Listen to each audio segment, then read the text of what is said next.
தேவனுடைய நாமத்திற்கு மகிமை உண்டாகட்டும். புதிய ஏற்பாடு ஊழியர் ஐக்கியம் என்ற அந்த இயக்கத்தின் சார்பில் தொடர்ந்து தேவனுடைய வார்த்தைகளை பேசி கொண்டு வருகிறேன். இந்த நாளிலே கடைசியாக இந்த 10ஆம் நம்பரோட ஆதி அப்போஸ்தலருடைய உபதேச எச்சரிக்கை என்ற எச்சரிப்பை இந்த 10ஆம் அதிகாரத்தோடு நான் நிறைவு செய்ய போகிறேன். இந்த 10ஆம் நம்பரோட இந்த மாதிரி சத்தியங்கள் தொடர்ந்து மக்களுக்கு போதிக்கப்பட, ஊழியர்களுக்கு குறிப்பாக அறிவிக்கப்பட, புதிய ஏற்பாடு ஊழியர் ஐக்கியம் என்ற இந்த தலைப்பில் தமிழகத்தில் உள்ள எல்லா மாவட்டங்களையும் இந்த சத்தியம் பரப்பணும், சொல்லணும் என்ற ஒரு வாஞ்சையில் அடியேன் காணப்படுகிறேன். நீங்களும் என்னோடு கூட ஒத்துழைப்பு கொடுத்து இந்த ஊழியத்தை ஒருமித்து செய்ய மனதாக இருந்தால் என்னோட தொடர்பு கொள்ளுங்கள். என்னுடைய தொலைபேசி நம்பர் 944 36 77 2 33. தேவ ஊழியர் பால் முருகேஷ், மதுரை என்ற முறையில் என்னோட தொடர்பு கொள்ளுங்கள். மாவட்டங்கள் தோறும் கர்த்தருடைய வார்த்தையை நம்ம சொல்லுவோம். ஜூன் மாதத்திலே மதுரையிலையும், ஜூலை மாதத்தில் சென்னையிலையும், ஆகஸ்ட் மாதத்தில் திருநெல்வேலியிலையும் இதுவரைக்கும் புதிய ஏற்பாடு ஊழியர் ஐக்கியம் என்ற தலைப்பில் பேசியிருக்கிறேன். நான் அடுத்து கர்த்தருக்கு சித்தமானால் எந்த மாவட்டங்களில் என்னையை கூப்பிடுறாங்களோ, எந்த மாவட்டங்களில் ஊழியர்களை கர்த்தரை எழுப்பி என்னை வர சொல்கிறாரோ அங்கே போய் இந்த சத்தியத்தை சொல்ல போகிறேன். திரளான உணவுக்கு கொஞ்சம் உப்பு இருந்தால் போதும் இல்லையா, ருசி கொடுக்கும். அதுபோல் நீங்கள் உலகத்துக்கு உப்பாக இருங்கன்னு சொன்னார். இந்த 1 மணி நேரம் 1.5 மணி நேரம் உபதேசம் அந்த மாவட்டத்தில் உள்ள எல்லா உணவாகிய மக்களுக்கு ருசியாக மாறும் என்ற நம்பிக்கையில் தான் நம்ம செய்கிறோம். கர்த்தருடைய வார்த்தை ஒன்றும் வீணாக போகாது. அது 30, 60, 100ஆக பலன் கொடுக்கும்.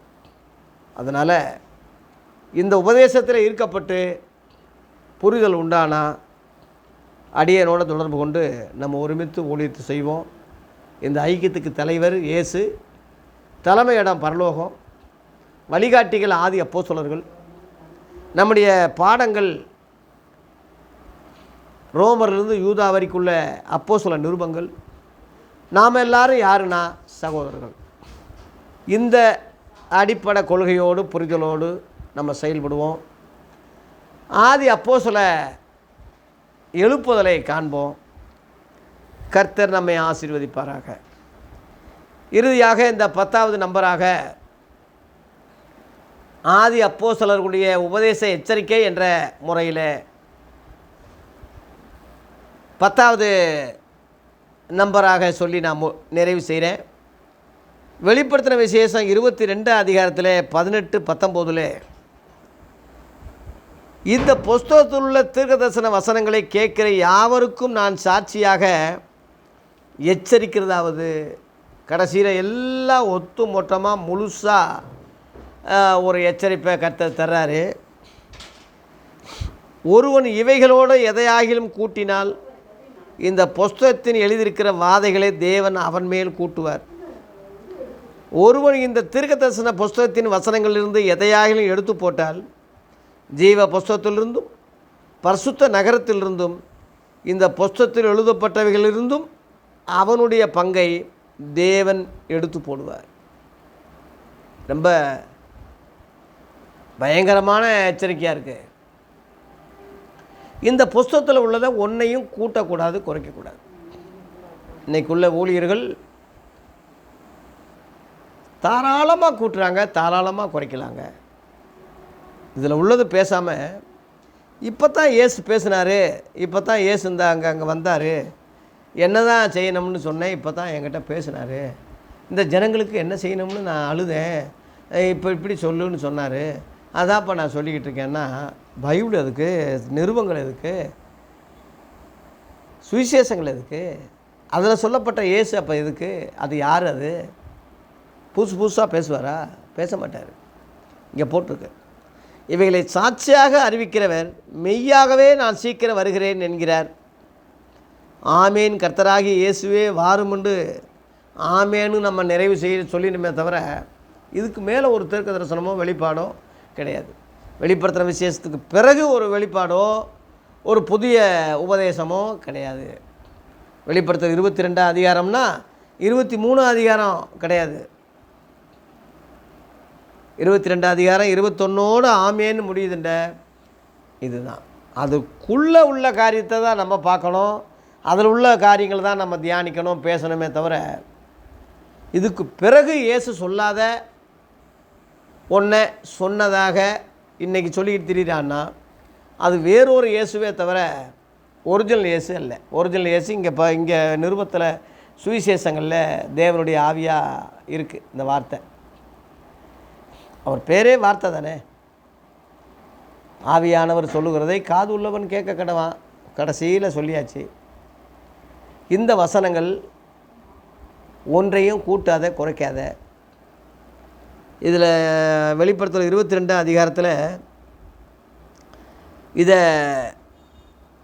காண்பித்த தூதனை வணங்கும்படி யோவான் அப்போஸ்தலன் காலில் விழுகிறான். அதற்கு அந்த தேவ தூதன் சொல்கிறான் 8ஆம் வசனத்தில் 9ஆம் வசனத்துலேயும் பார்த்தீங்கன்னா, யோவானாகி நானே இவைகளை கேட்டு கண்டும் இருந்தேன். நான் இவைகளை கண்டபோது இவைகளை எனக்கு காண்பித்த தூதனை வணங்கும்படி அவன் பாதத்தில் விழுந்தேன். தேவதூதன் பாதமாக இருந்தாலும் விழக்கூடாது. இயேசு கிறிஸ்துவை தவிர தொழுது கொள்வதுக்கு தேவனை தவிர ஆவியானவர் தவிர மனுஷ ஜென்மத்தில் யாரையும் நம்ம தொழுது கொள்ளக்கூடாது. தேவதூதனையே தொழுது கொள்ளக்கூடாது இங்கே போட்டிருக்கு.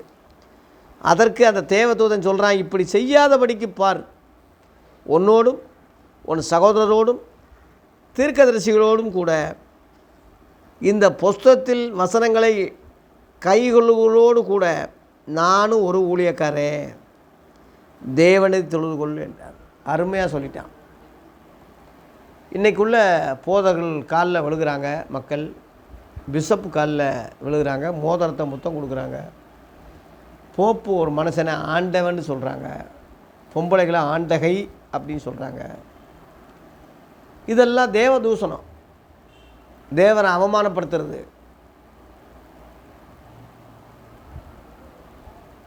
ஒருத்தன் முதல்வர் வேட்பாளர்னு ஒருத்தன் ஒரு பெரிய ஆளுமை ஒருத்தன் சொல்லிக்கிட்டு இருக்கான்னா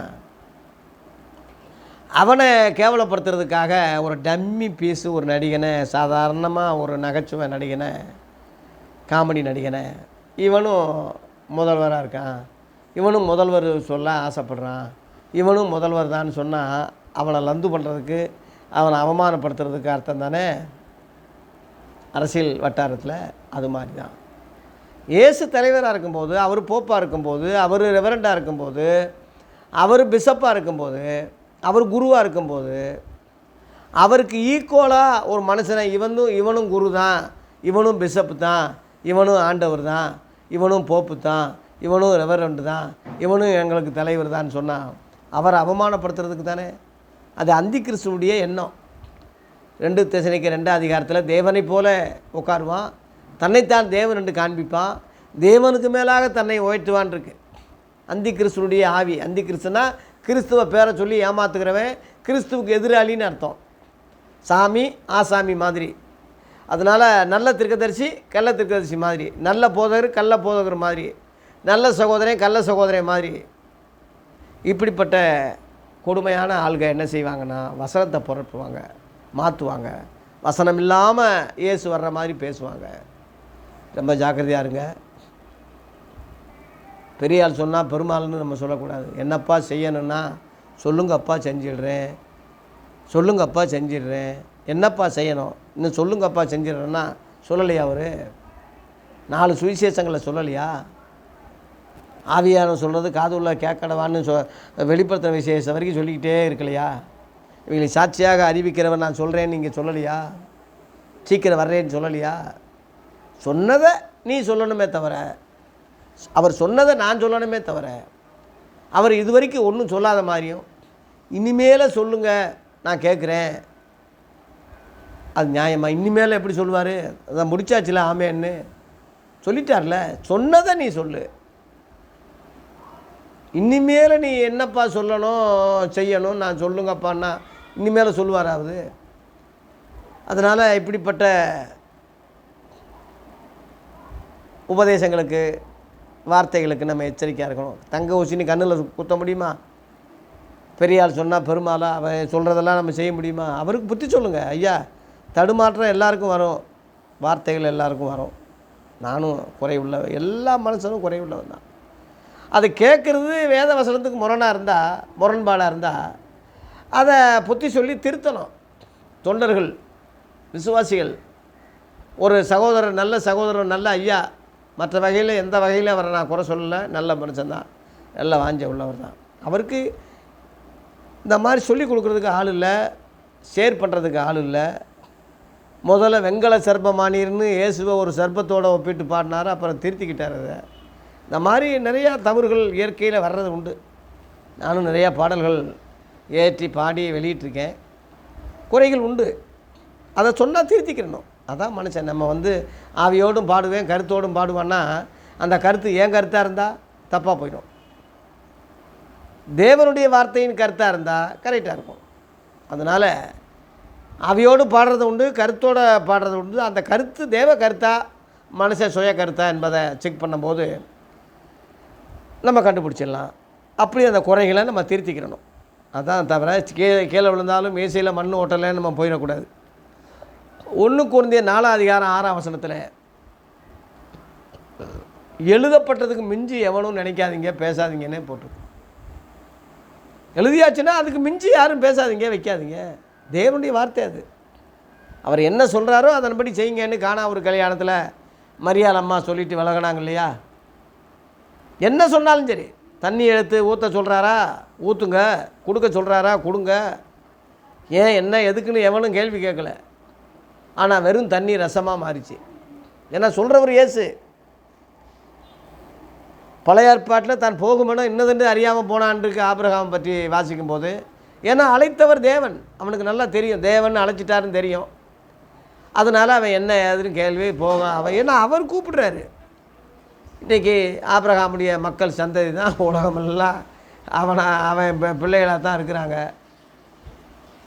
அவன் புறஜாதியிலேருந்து வந்ததுனால புறஜாதி பிள்ளைகளுக்கும் அவன் தகப்பனானா, அப்போ யூதர்களுக்கு தகப்பனானா, அப்போ கிறிஸ்தவங்களுக்கு விசுவாச தகப்பனாக மாறினா. எவ்வளவோ காரியம் இருக்கு இல்லையா? அவன் முஸ்லீம் மதத்துக்கு இப்ராஹிம் சொல்லி அவன் அதுக்கும் தகப்பனாக மாறிட்டான். இந்துக்களுக்கு நான்முக கடவுளாக 4 தலையை வச்சு பிரம்மாவை பிரம்மான்னு சொல்ல ஆரம்பிச்சிட்டாங்க. இப்படி அழைத்த தேவன் ஒருபோதும் கைவிடலை அவனை. திரளான ஜனங்களுக்கு தகப்பேன்னு அவர் சொன்னது எவ்வளோ உண்மை. அதனால் அவனுடைய வசனங்களில் கூட்ட வேணாம், குறைக்க வேணாம். புரியாவிட்டாலும் கேளுங்க, நம்ம அறிவை அதில் புகுத்த வேணாம். யோவான் 3:31 பூமியிலிருந்து உண்டானவன் பூமிக்குரிய தன்மையிலிருந்து பேசுகிறான். ஆனால் பரலோகத்திலிருந்து வருகிறவர் அங்கே கேட்டதையும் அங்கே கண்டதையும் இங்கே சொல்கிறாரு. அது எவனும் ஏற்றுக்கிறது இல்லை. ஏற்றுக்கிறாதவன் மனுஷன், ஏற்றுக்கொண்டவன் தேவ பிள்ளையாக விசுவாசியாக மாறுறான். தேவனால் அனுப்பப்பட்டவர் தேவனுடைய வார்த்தைகளே சொல்கிறாருன்னு அதில் 34 இருக்குது. அதனால் அன்பான தேவ பிள்ளைகளே, நமக்கு விளங்குதோ விளங்கலையோ புரியுதோ புரியலையோ இயேசு சொன்னதை நம்ம செய்வோம், கேட்போம். அதில் கூட்ட வேணாம், குறைக்க வேணாம். நீதிமொழிகள் 30:6 அப்படி வசனங்களில் ஒன்றையாகிலும் நீ கூட்டாத. கூட்டினா அவர் உன்னை கடிந்து கொள்வார், நீ பொய்யனாவேன்னு இருக்குது. நீதிமொழிகள் 28:9 வேதத்தை கேளாதபடி தன் செவியை விளக்கூடிய ஜெபமும் அருவருப்பானதுன்னே இருக்குது. வசன அடிப்படை இல்லாமல் கத்தி ஜெபிச்சு என்ன பிரயோஜனம்? உங்களை அறியேன் எவ்விடத்தாரோன்னு சொல்லிடுவார். அக்கிரம செய்காரே என்னை விட்டு அகன்று போங்கன்னு சொல்லிடுவார். அதனால் தேவ பிள்ளைகளே ஜாக்கிரதையாக இருங்க. உபதேச அடிப்படையில் வசன அடிப்படையில் பேசுங்க, பாடுங்க, ஊழியம் செய்யுங்க. நம்ம எல்லாம் ஒருமித்து செயல்படுவோம். பரிசுத்தம் உள்ளவன் இன்னும் பரிசுத்தமாகட்டும், நீதி உள்ளவன் இன்னும் நீதி செய்யட்டும். பேர்பட்ட தேவதூதனே நானும் ஒரு ஊழியக்காரன்னு சொல்லும்போது நமக்கு பிஷப் பட்டம் எதுக்கு? ரெவரண்டு பட்டம் எதுக்கு? தலைவர் பதவி எதுக்கு? நாம் யார்? சாதாரண இன்றைக்கி செத்துட்டா நாத்தம் அடித்து போகக்கூடிய நாரி போன மனிதர்கள். அதனால் தேவனோடு ஒப்பிட வேணாம், சமமாக்க வேணாம். அவர் பாதரிச்சின் வாரக்கூட அவுக்கு எனக்கு தகுதி இல்லைன்னு சொன்னானே, அந்த ஊழியன் யார்? கொர்நேலியு 100க்கு அதிபதியாக இருந்தாலும் ஊழியக்காரன்ற முறையில் காலில் விழுகிறான், பேதுரு காலில். அப்போஸ்தலர் 10:25-26. பேதுரு அவனை தூக்கி எடுத்து எழுந்துரும். நான் ஒரு மனுஷன்தான், தேவனை தொழுதுகொள். இந்த தூதன் சொன்ன மாதிரி சொல்கிறான். அவன்ல மனுஷன். பூஜைசாரிகள்லாம் பூஜை செய்ய மாலைகள் எடுத்துகிட்டு வரும்போது அப்போஸ்தலர் 14ஆம் அதிகாரத்தில் பவுலும் சீலாவும் சட்டைகளை கிழிச்சிக்கிட்டாங்க. நாங்களும் உங்களைப் போல பாடுள்ள மனுஷன், எங்களை எதுக்கு இந்த கனப்படுத்துறீங்க? இன்றைக்குள்ள ஊழியர்கள் அப்படி செய்வாங்களா? செய்யணும். நானும் ஒரு தேவ ஊழியக்காரன்னு சொல்லி பழகுங்க. அவர் பெருகணும், நம்ம மறைச்சிக்கிறணும். சிலுவின் எனக்கு முன்னே, உலகம் என் பின்னே, பின்னோக்கே நான், பின்னோக்கே நான். இந்த வசனத்தை விட்டு மீறி நாங்கள் உபதேசத்தை, இந்த சுவிசேஷத்தை அல்லாமல், நாங்கள் பிரசங்கித்த இந்த சுவிசேஷத்தை அல்லாமல், நாங்களாவது வானத்திலிருந்து தூதனாவது வேறொரு சுவிசேஷத்தை பிரசங்கித்தால் அவன் சபிக்கப்பட்டவனாக இருக்க கடவான். கர்த்தர் வருகிறார். அப்படித்தான் அதில் முடிஞ்சிருக்கு. கலாத்தியர் 1ஆம் அதிகாரம் 8-9 போட்டிருக்கு. ஒன்று சொன்னது போல் மறுபடியும் சொல்கிறேன்னு சொல்கிறேன். வேறொரு உபதேசம், வேறொரு சத்தியம் அப்போஸ்தலர்களே ஒரு வேளை மாற்றி சொன்னாலும் அவங்களுக்கும் அந்த சாபம் வரும்னு போட்டிருக்கு. என்னிடத்தில் அன்பாக இருந்தால் என் கற்பனைகளை கை கொள்ளுங்கன்னு சொல்கிறாரு. அவர் கற்பனைகள் பாரமானவைகள் அல்ல. 10 கற்பனை கிடையாது. இயேசுவின் கற்பனை, அன்பின் கற்பனை. ஒருவனை தீர்க்க தரிசனம் சொன்னால் விசுவாச பிரமாணத்துக்கு ஏற்றதாக சொல்லுங்கன்னு எபிரேயர் ரோமர் 12:6 இருக்குது. பழைய ஏற்பாட்டில் நியாய பிரமாணம், புதிய ஏற்பாட்டில் விசுவாச பிரமாணம். அந்த காரியங்கள் வேறு, அந்த ஊழியம் வேறு, இந்த ஊழியம் வேறு. இது அப்போஸ்தல ஊழியம், அது லேவி ஊழியம். ரெண்டையும் ஒன்றாக்காதீங்க. இது வேறு. ராஜாக்களாக லேவியராக இனிமேல் பாட்டு பாடாத, லேவியரே ஆசாரியரே கூடி வந்தோமேன்னு இனிமேலையும் இப்போ பாடாத.